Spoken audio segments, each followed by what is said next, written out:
Bigote Depite. Kapit na kapit.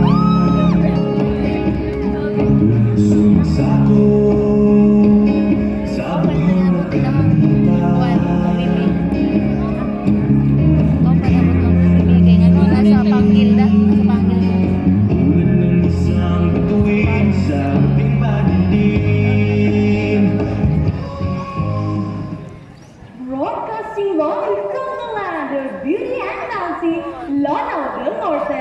Magandang araw, Pilipinas! Maayong adlaw, Lanao del Norte. Ngayon ay Huwebes, ikatlong araw ng buwan ng Abril, taong kasalukuyan.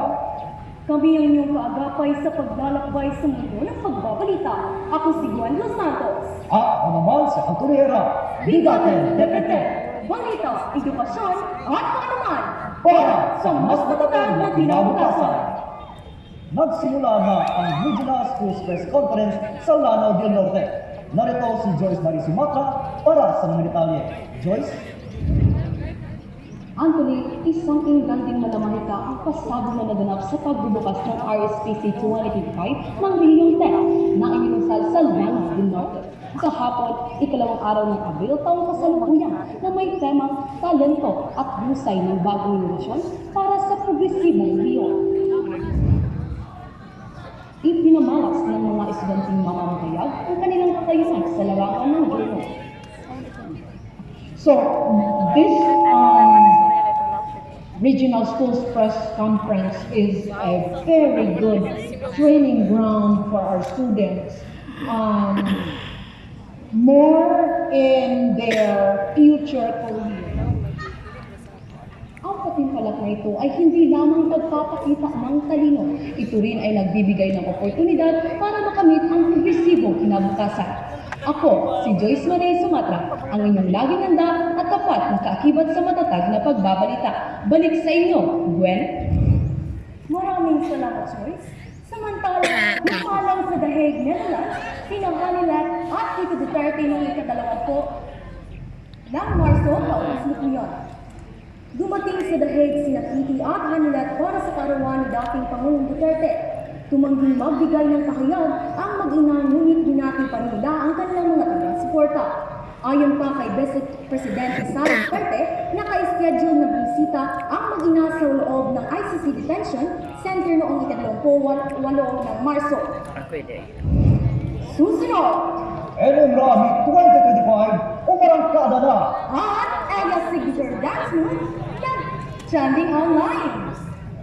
Sa bilis ng mundo, madalas tayong napapagod, napupuno at nalulunod sa stress.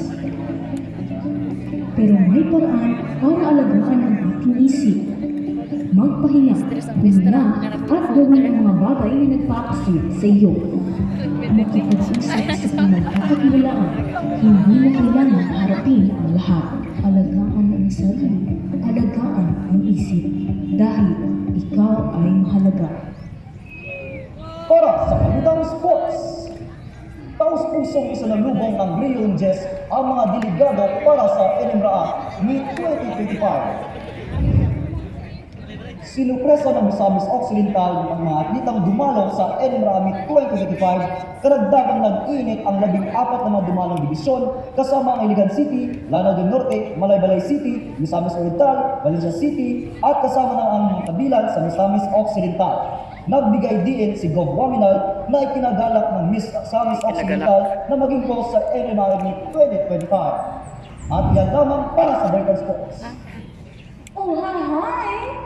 Elias Signature Dance Move, trending online. Makichika tayo kay Zane May Castellon. Zane, ichika mo. Ngit-ngit na daw. One, trending online ang naughty signature dance step ni Elias na isang content creator at band vocalist sa North Cotabato.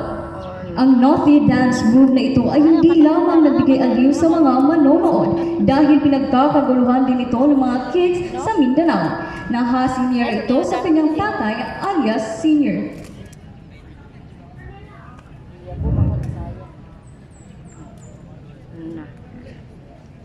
Ito, Ito ang inyong uhay showbiz girl, Zaymay Castillon. Good day. Laban. Maraming salamat, Zane. At ilan ang mga mainit na balita ngayong araw. Ako, si Anthony Hera. Ako naman, si Gwen Santos. Sa Bigoten de Times, patuloy namin kayong bibigyan ng pagkabalita. At kalaman na magdadala sa inyo sa mas maganda at matabuhay na bukas. Bigatin, Generate, Balita, pinakasyon, at kalaman, para sa mas matatag na kinabukasan. Hanggang sa muli, Pilipinas! Adjustment like